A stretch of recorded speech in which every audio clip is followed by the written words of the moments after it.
Railway with Shyam YouTube channel पर आप सभी लोगों का स्वागत है। आशा करता हूं आप सभी लोग अच्छे होंगे, स्वस्थ होंगे और एनटीपीसी की तैयारी को मस्त और ज़बरदस्त तरीके से कर रहे होंगे। आज की इस वीडियो में एनटीपीसी में पूछे जाने वाले जीके जीएस के टॉप 40 प्रश्न लेकर के आए जो आपके एग्जाम के लिए बहुत ही ज़्यादा महत्वपूर्ण है। तो आज की इस वीडियो को आपको शुरू से लेकर के एंड तक फुल वॉच करते रहना है।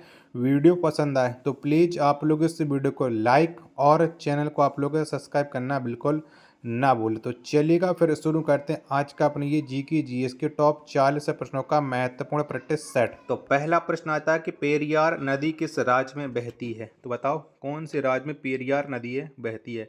पहले प्रश्न का राइट आंसर क्या हो जाएगा। तो ये बहती है केरल राज्य में। पहले प्रश्न का बी ऑप्शन करेक्ट आंसर हो जाएगा। दूसरे नंबर का प्रश्न आ जाता है कि जिप्सम को जलाने पर क्या प्राप्त होता है। तो बताओ किसकी प्राप्ति होती है जिप्सम को जलाने से। तो प्लास्टर ऑफ पेरिस को प्राप्त करते हैं जिप्सम को जलाने से। दूसरे प्रश्न का ए ऑप्शन करेक्ट आंसर हो जाएगा। तीसरे नंबर का प्रश्न आ जाता है कि हाजी अली दरगाह कहाँ स्थित है। तो बताओ कहाँ पर ये दरगाह है हाजी अली। तो ये जो हाजी अली दरगाह है ये मुंबई में स्थित है। प्रश्न संख्या 3 का ए ऑप्शन करेक्ट आंसर हो जाएगा। नेक्स्ट प्रश्न आ जाता है प्रश्न संख्या 4 है कोरपा का फुल फॉर्म क्या है। तो बताओ इसका फुल फॉर्म क्या हो जाता है। तो कोरपा का जो फुल फॉर्म हो जाए कंज्यूमर प्रोटेक्शन एक्ट हो जाता है। 4 का ए ऑप्शन करेक्ट आंसर हो जाएगा। वीडियो पसंद आ रही होगी तो प्लीज़ वीडियो को लाइक और चैनल को आप लोग सब्सक्राइब करना बिल्कुल ना भूलें। पांचवें नंबर का प्रश्न है कि अनुच्छेद 51 ए किस भाग से संबंधित है। तो बताओ किससे संबंध रखता है अनुच्छेद 51 ए। तो इसका संबंध है भाग 4 से। 5 का डी ऑप्शन करेक्ट आंसर हो जाएगा। नेक्स्ट प्रश्न है प्रश्न संख्या 6 की संगाई हिरण किस राज्य का राजकीय पशु है। तो बताओ ये कौन सा राजकीय पशु है संगाई हिरण। छठवें प्रश्न का राइट आंसर क्या हो जाएगा। तो ये सिक्किम का है राजकीय पशु। 6 का ए ऑप्शन करेक्ट आंसर हो जाएगा। नेक्स्ट प्रश्न आ जाता है प्रश्न संख्या 7 है कि धुएं में किसके कारण प्रकाश दिखाई देता है। तो बताओ किसके वजह से धुएं में प्रकाश दिखाई देता है। 7वें प्रश्न का राइट आंसर क्या हो जाएगा। तो ये टिंडल प्रभाव की वजह से दिखाई देता है। सी ऑप्शन करेक्ट आंसर हो जाएगा। 8वें नंबर का प्रश्न आ जाता है घोसी खुर्द सिंचाई परियोजना किस राज्य से संबंधित है। तो बताओ कौन से राज्य से संबंध रखती है घोसी खुर्द सिंचाई परियोजना। तो इसका संबंध है महाराष्ट्र राज्य से। 8 का ए ऑप्शन करेक्ट आंसर हो जाएगा। चलिए नेक्स्ट प्रश्न आ जाता है प्रश्न संख्या 9 है कार्बन में कितने इलेक्ट्रॉन कोष मौजूद होते हैं। तो बताओ कितने होते हैं। 9वें प्रश्न का राइट आंसर क्या हो जाएगा। तो कार्बन में इलेक्ट्रॉन जो कोष मौजूद होती हैं वो होती हैं मात्र 2। 9 का बी ऑप्शन करेक्ट आंसर हो जाएगा। 10वें नंबर का प्रश्न आ जाता है कि नवरोज उत्सव किस राज्य से संबंधित है। तो बताओ कौन से राज्य से हम संबंध रखते हैं नवरोज उत्सव का। तो इसका संबंध आ जाता है पारसी धर्म से। 10 का सी ऑप्शन करेक्ट आंसर हो जाएगा। 11वें नंबर का प्रश्न है कि वक्ता त्रिज्या और फोकस दूरी के सूत्र क्या हैं। तो बताओ कौन सा सूत्र हो जाता है वक्ता त्रिज्या और फोकस दूरी का। 11वें प्रश्न का राइट आंसर क्या हो जाएगा। तो R बराबर 2F होता है वक्ता त्रिज्या और फोकस दूरी के सूत्र। 11 का सी ऑप्शन करेक्ट आंसर हो जाएगा। नेक्स्ट प्रश्न है प्रश्न संख्या 12 आ जाता है कि भारत की राष्ट्रीय आय को सबसे पहले किसके द्वारा मापा गया था। तो बताओ किसने मापी थी भारत की राष्ट्रीय आय। 12वें प्रश्न का राइट आंसर क्या हो जाएगा। तो दादा भाई नौरोजी ने सबसे पहले भारत की राष्ट्रीय आय को मापा था। 12 का ए ऑप्शन करेक्ट आंसर हो जाएगा। 13वें नंबर का प्रश्न कि ओम का नियम क्या है। तो बताओ इनमें से क्या हो जाता है ओम का नियम। तो ओम का नियम हो जाता है V बराबर IR। 13 का ए ऑप्शन करेक्ट आंसर हो जाएगा। 14 नंबर का प्रश्न है कि राष्ट्रीय आय संबंधित आंकड़ा कौन सी संस्था जारी करती है। तो बताओ कौन सी संस्था के द्वारा ये राष्ट्रीय आय से संबंधित आंकड़े जारी किए जाते हैं। 14वें प्रश्न का राइट आंसर क्या हो जाएगा। दो ऑप्शन ये रहे। दो ऑप्शन मैं आपको और दिखाता हूँ जिससे आप लोग इसका राइट आंसर है वो डिसाइड कर सको। तो बताओ दो ऑप्शन ये रहे। 14 का राइट आंसर क्या हो जाएगा। तो केंद्रीय सांख्यिकी संगठन है वो आंकड़े जारी करता है। डी ऑप्शन करेक्ट आंसर हो जाएगा। वीडियो पसंद आ रही होगी तो प्लीज़ वीडियो को लाइक और चैनल को आप लोग सब्सक्राइब करना बिल्कुल ना भूलें।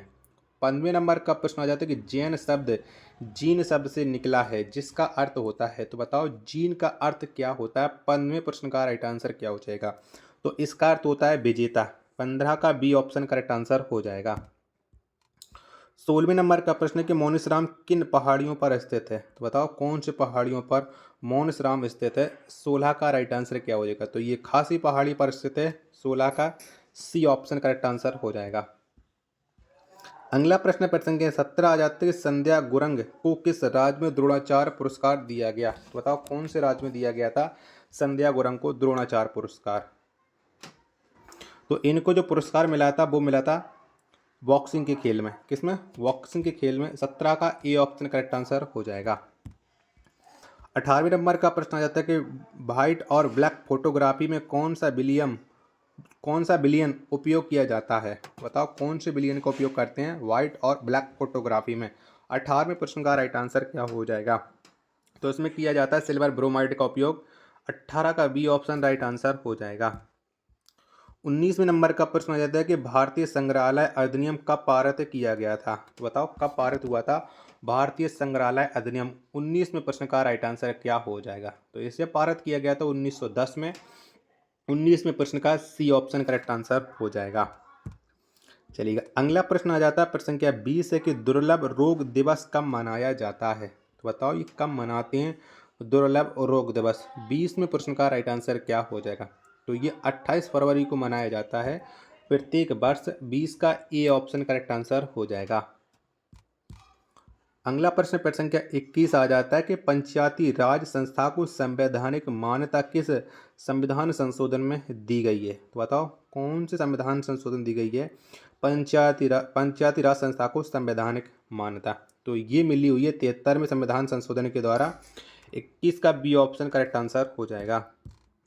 22वें नंबर का प्रश्न आ जाता है कि पौधे में गैस विनिमय किसके कारण होता है? तो बताओ ये किसके वजह से होता है पौधों में गैस विनिमय? 22 का राइट आंसर क्या हो जाएगा? तो ये रंध्र की वजह से होता है। ए ऑप्शन करेक्ट आंसर हो जाएगा। प्रश्न संख्या 23 आ जाती है कि आवर्त सारणी को किस आधार पर व्यवस्थित किया गया है? तो बताओ किसके आधार पर आवर्त सारणी को व्यवस्थित किया गया? 23वें प्रश्न का राइट आंसर क्या हो जाएगा? तो इसे परमाणु संख्या के आधार पर व्यवस्थित किया गया है। 23 का ए ऑप्शन करेक्ट आंसर हो जाएगा। चलिएगा अगला प्रश्न आ जाता है प्रश्न संख्या 24 का अनुच्छेद 279 एक किससे संबंधित है? तो बताओ किससे संबंध रखता है ये अनुच्छेद 279 ए? 24वें प्रश्न का राइट आंसर क्या हो जाएगा? तो इसका संबंध जीएसटी से। 24 का सी ऑप्शन राइट आंसर हो जाएगा। नेक्स्ट प्रश्न आ जाता है प्रश्न संख्या 25 की पर्दे पर जो प्रतिबिंब बनती है वह कैसी होती है? तो बताओ किस तरीके की होती है जो पर्दे पर प्रतिबिंब बनता है? तो ये होता है वास्तविक। 25 का बी ऑप्शन करेक्ट आंसर हो जाएगा। 26 नंबर का प्रश्न आ जाता है कि पंचायत सबसे पहले किस राज्य में लागू हुआ? तो बताओ कौन से राज्य में सबसे पहले पंचायत है वो लागू हुई थी? 26वें प्रश्न का राइट आंसर क्या हो जाएगा? तो इसे सबसे पहले राजस्थान राज्य में लागू किया गया था। 26 का ए ऑप्शन करेक्ट आंसर हो जाएगा। 27वें नंबर का प्रश्न है कि राजीव गांधी खेल रत्न पुरस्कार को कब मेजर ध्यानचंद पुरस्कार किया गया? तो बताओ इसका नाम कब बदल दिया गया था राजीव गांधी खेल रत्न पुरस्कार का? 27वें प्रश्न का राइट आंसर क्या हो जाएगा? तो इसका 6 अगस्त 2021 को नया नाम हो गया था मेजर ध्यानचंद पुरस्कार। 27 का ए ऑप्शन करेक्ट आंसर हो जाएगा। आशा और उम्मीद है कि ये वीडियो आपको ज़रूर पसंद आ रही होगी। तो प्लीज़ आप लोग इस वीडियो को लाइक और चैनल को सब्सक्राइब करना बिल्कुल ना भूलें।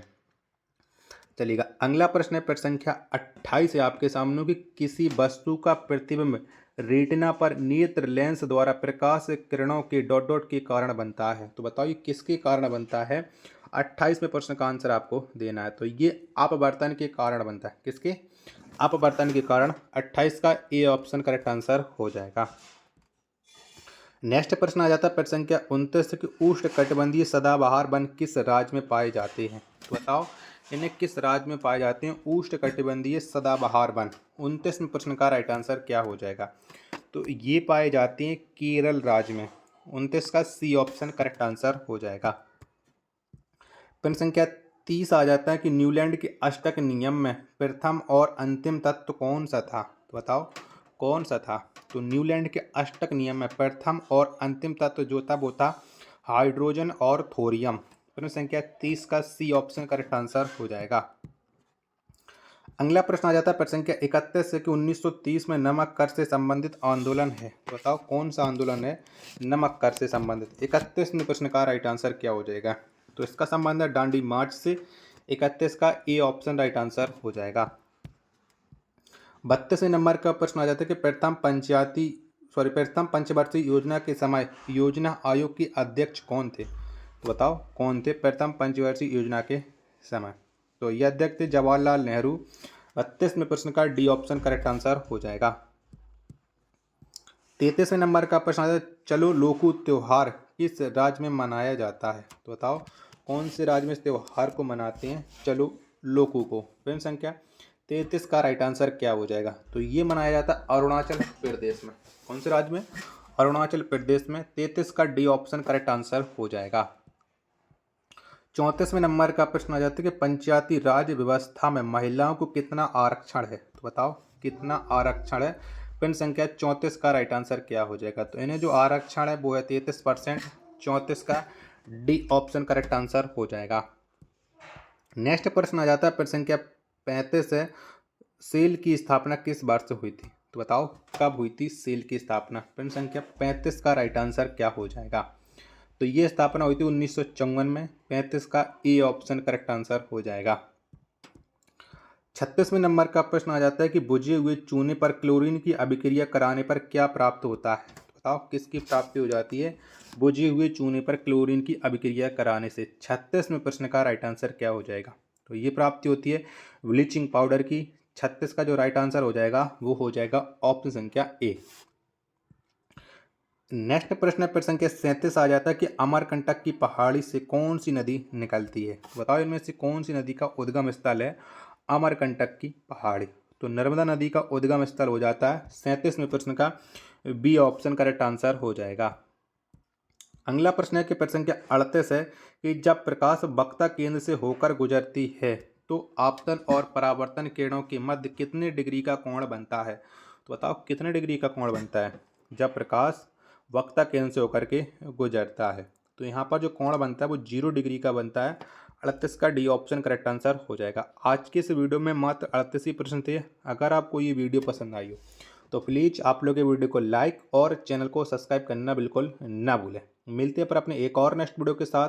तब तक के लिए धन्यवाद। जय हिंद, वंदे मातरम।